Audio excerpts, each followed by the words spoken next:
Technically, I could give birth any day now. Welcome to my 37-week pregnancy update.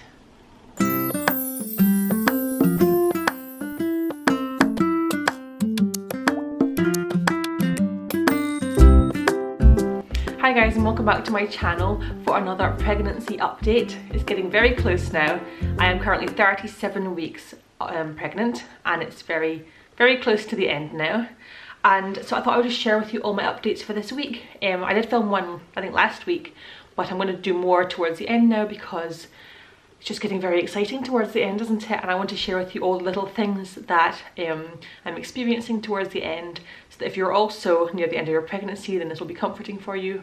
And if you're not, then you can come back in the future when you're closer to the end of your pregnancy and watch these videos, and hopefully they're encouraging. So if you don't know who I am, my name's Abigail. I have a son already called Samuel, who is 2.5, and I'm expecting baby number 2 in February 2021, which is very soon. So I'm very excited, and so I just thought I would start off with my symptoms and my stats as usual. So I measure around the widest part of my stomach, and currently I'm 110 centimeters around the widest part. And for my previous midwife appointments, my bump seems to be progressing quite well now. I had that growth scan back in December, and since then everything's been completely fine. So I'm very happy with the way it is. And I did check my belly measurement from this time last pregnancy with Samuel, and my belly is the same size. So I'm pretty confident that that is a good sign. And so I'm feeling very big, very tired. The baby does feel like it's getting lower, but I don't think it's engaged yet. I didn't have a midwife appointment this week, which I was surprised about actually. I've got one next week, but I don't think the baby is engaged yet. With Samuel, last time he didn't engage his head fully until I was in labour. So I think I've still got a little bit to go before the baby is fully engaged. But I'm definitely feeling very heavy, for a lot of pressure further down. And just, I mean, we've been doing a lot of walking recently. Walking around the park and everything with my husband and my little boy, and it's just been so uncomfortable to walk, not least because of the bladder pressure, the pressure on your bladder when you're so big.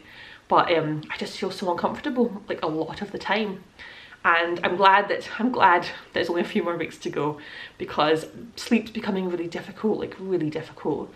I'm so uncomfortable at night time, and I'm just struggling to get decent sleep. And of course, I'm trying to mentally prepare for labour as well, and if you don't get enough sleep, then that makes everything is blown out of proportion in your mind when you don't get enough sleep. So that's the first kind of symptoms that I have. Next is I have been having some Braxton Hicks. So I think my last pregnancy I didn't notice any Braxton Hicks, but I think I did have them. I just didn't know what it felt like. So if you don't know, Braxton Hicks are basically contractions, essentially, that are preparing your body for labour.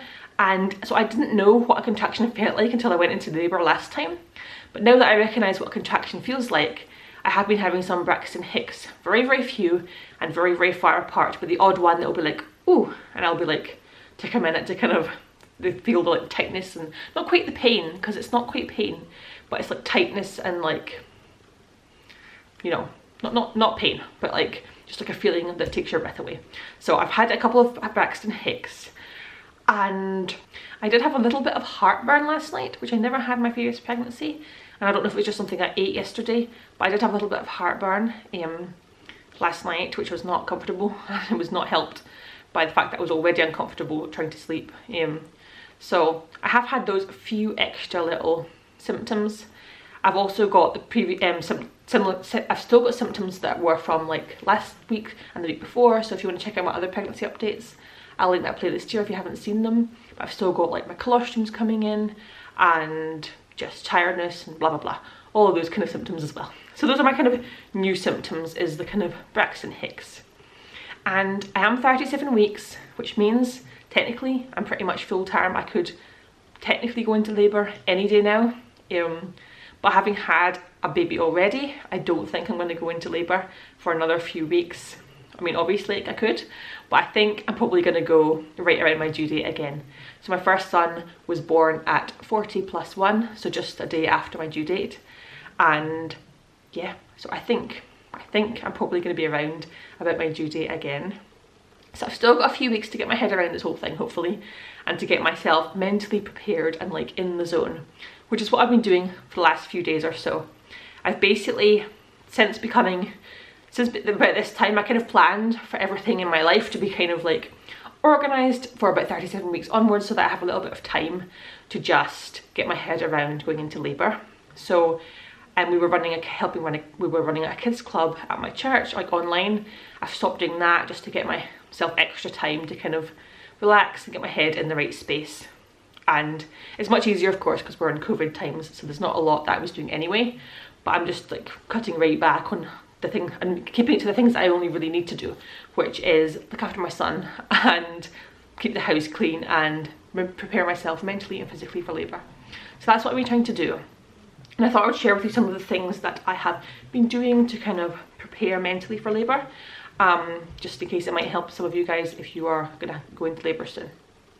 So I really love listening to podcasts, and podcasts are a really great source of information, and there are loads of pregnancy and motherhood podcasts out there. Depending on the style of podcast that you're looking for, there's loads of different options. The one that I like is called Mum Talk, and it's ran by a lady, and she is a mum. She's actually, I think I spoke about this one before because her daughter was born just a month after Samuel, I believe, and so her daughter is the same age, and she's also pregnant with her second child. And so she's continuing this podcast, and she has guests on that talk about what they're experts in their field usually, so whether that's to do with home birth or some other area of expertise. And she also has mums on that talk about their experiences. It's a really great variety of information, I feel like, and I really like it. I really like her podcast. She's just brought out a podcast episode that I listened to today that's all about preparing for birth. So if you're quite near the end like me, then I would highly recommend listening to that podcast, because it's all about preparing for birth, mentally, physically. She has got the lady on, she had the lady on from, I think it's an Expert Midwife, the brand, and she was really interesting and helpful. And I also like that it is a UK based podcast. Obviously a lot of them are American, and the UK and America are very, very different in my opinion when thinking about giving birth. So I think that's very helpful to have more specialised advice.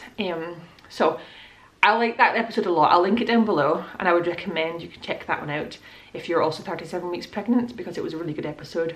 But she's got loads of episodes from from 2018 when she had her first. So I would recommend listening to all those episodes if you've not listened to any of them before. Another podcast that I listen to is called Birth Ed. Again, I'll list it down below. I really like that one. They have an Instagram account that's kind of similar, along the same lines, and basically their Instagram account is full of lots of photos of people giving birth. So it's quite graphic, but it is to like normalize different types of body shapes and giving birth, and like, so if you're really want to see like graphic photos of people giving birth, then check out their Instagram. But they also have a podcast which again also goes through a lot of the technical aspects of giving birth. And so it's not more, this one's more, not the first one I'm talking about, Mum Talk podcast, was more about the ladies' experience as well, of giving birth, as well as having guests on. This one's mainly just guests. It just has guests on to talk about things within their expertise. But another one to check out if you're interested in podcasts and having any kind of advice. So I really recommend podcasts. Those are the two ones that I really do recommend. I would also recommend, in terms of mentally preparing for birth, is if you're on any pregnancy Facebook groups. I'm on 2 UK ones for people giving birth in February 2021, and they're really, really great, but a lot of people have already started giving birth to their babies. And because a lot of the babies that were born were the ones in January, so they were a bit early, there's a lot of birth details on there that you maybe don't want to read in detail, because when you're mentally trying to get ready for labour, you don't want to hear necessarily things that are traumatising or were traumatic to other people. I think these are really helpful things. I think the stories are very helpful and can comfort other people that went through the same thing, but I don't think it's necessarily helpful to listen to or read about traumatic birth stories when you're just about to give birth yourself. So I tend to just skip over the details of people that have given birth and the details, and I tend to just like look at the pictures and how cute the baby is and just tune out all the details, because I don't think it's necessarily helpful to hear about traumatic birth stories just when you're about to give birth. I am I'm a realist, so I really like to know details of things, but in the late stage of pregnancy and going into labour and delivery, I do tend to tune out the more traumatic things, because it just doesn't help your mental health, in my opinion.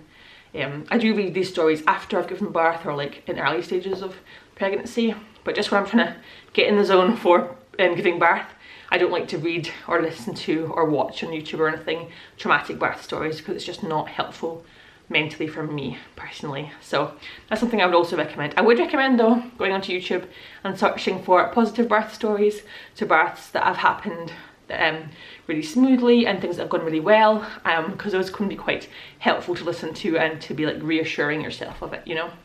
So I've just realised I've got notes here about a couple of things that I have got to mention earlier, but some of the like a physical thing that I'm planning to do to get ready for giving birth is I'm planning to eat dates. I researched a couple of like things that you can do to kind of help prepare your body for labour, and one of the main things was eating dates, about 3 to 6 a day depending on the size of your date. But so I'm going to try that, because I really quite like dates and I don't mind eating them, so I'm going to try it and see if that helps my body in any way prepare for labour. I don't know. It's like partly backed up a little bit by science, and it's partly just backed up by people thinking it works. But if the placebo effect works on me and I think it works and it works, then I don't care. I'm quite happy to go for the placebo effect. So I like dates, so I'm going to try that one. I don't like raspberry leaf tea. I know that's a lot of people swear by raspberry leaf tea to help labour, but I personally, one, don't like the taste of that kind of tea, and you have to drink like at least 3 or 4 cups a day for it to be effective, I think, and I'm just not into that. So my first labour I took supplements, but even those tasted disgusting, and I just personally, I don't think there's enough evidence to back it up for me to be wanting to take it, because I just don't, it's just not for me. So I'm not doing that. The main thing I'm doing physically to prepare for labour is eating. I'm gonna eat those dates and see if that helps at all, and I'll let you guys know after if it does. Apart from that, I forgot to say some cravings that I've been having. So most of my first part of my pregnancy, my cravings were more salty. So I remember sharing with you guys that I ate like an entire pack, like a 6 or 12 pack of Monster Munch at once, which is ridiculous. But my cravings have gone back to sweet, which is kind of normally where they are anyway. But there's something about mint at the moment, to me, is delicious. So, for example, the toothpaste that we bought is like a kind of detox toothpaste, and it's really minty, and to me, I could drink the whole tube of toothpaste. It's so delicious. I love brushing my teeth at the moment, so that's a good thing. I love chewing gum. The mintier the better, like chewing gum. Oh, I love having chewing gum at the moment. We have toilet cleaner, which is like, it's like a blue bottle, and it's, I don't know, it's not even minty really, but it just smells delicious. Like if they could make that toilet cleaner into a little kind of sweet or a little chewing gum or something, I would be all over that. I would be eating that. But I've not been eating toilet cleaner because that's not very good for you, but man, it tastes good, I'm telling you. And my other craving, which is like not healthy at all, is matchmakers. So you know those little boxes of little sticks, chocolate, and they're crunchy and they're really, really minty. Oh, they're so good. If I open a box of them, they're gone in an evening easily, and I love them.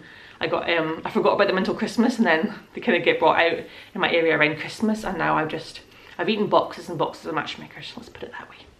So mint, for some reason, has been a massive like delicious smell and craving, and just I want everything minty now at the moment.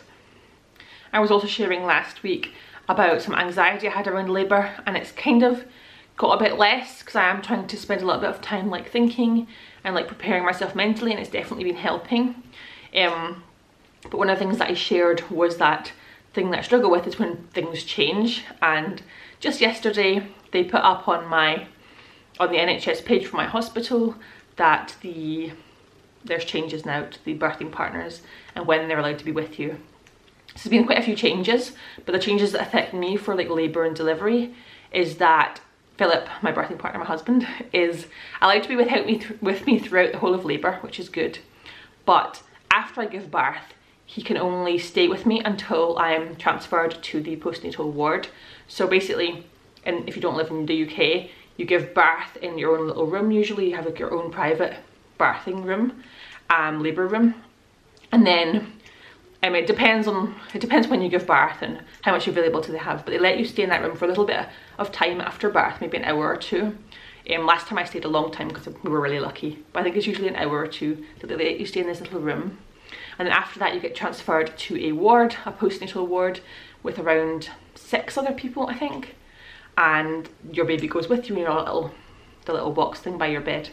And so Philip last time was allowed to come with me to the postnatal ward, but because of COVID they've changed the regulations now, and so once I'm transferred to the postnatal ward he has to leave, and he basically gets given a 3-hour visiting slot at some point during the day. So usually he would be able to visit from 9 AM till 9 PM, but because of COVID they want to reduce the number of birth partners that they have there, and so he'll be given like a 3-hour slot. So like, say I gave birth at 10 AM and they transfer me to the postnatal ward at like 11, they would give him like a 3-hour slot, maybe like, I don't know, 3 till 6 or something like that, and that's the only time you can visit. So that's a bit of a pain. The thing that I really hate is Philip not being there. I really want him to be there with, of course, to spend time with his little son after the birth, and yeah, just to support me, because giving birth is kind of, no matter how smoothly it is, it's a vulnerable thing, and you want to be supported by your birthing partner as much as possible. So because of that, I'm thinking, if everything goes smoothly, I'm hoping to be discharged from the labour room directly, potentially. They might, depending, I mean, I can discharge myself whenever I want, but I don't want to go against like their advice necessarily unless there's a good reason to. But if they basically, if I have a really smooth birth and there's no reason to keep me in for longer, I'm hoping to be discharged potentially from the labour room, and I can just go home from there, and I don't need to go to the postnatal ward or stay overnight or anything, hopefully. Because that was not the best experience personally for me last time. I found my labour experience really good last time, but my postnatal experience was nowhere near as good, and so I'm not necessarily, I'm not that bothered but going to the postnatal ward if I don't have, unless I have to. So we'll see how that all pans out, but yeah, it's obviously a bit annoying because it's changed again. The regulations have changed again because we're in lockdown in the UK. I'm just tired of things changing, honestly. But that's kind of the main updates I've got to share with you this week. I'll probably do another video next week and just ramble on again at you. I hope you find these things interesting, these videos interesting if you're pregnant. Leave me a comment down below and let me know how you're getting on with your pregnancy, because I'm excited to know, and I love chatting with you guys in the comments. And I'll see you very soon in my next one. Bye guys.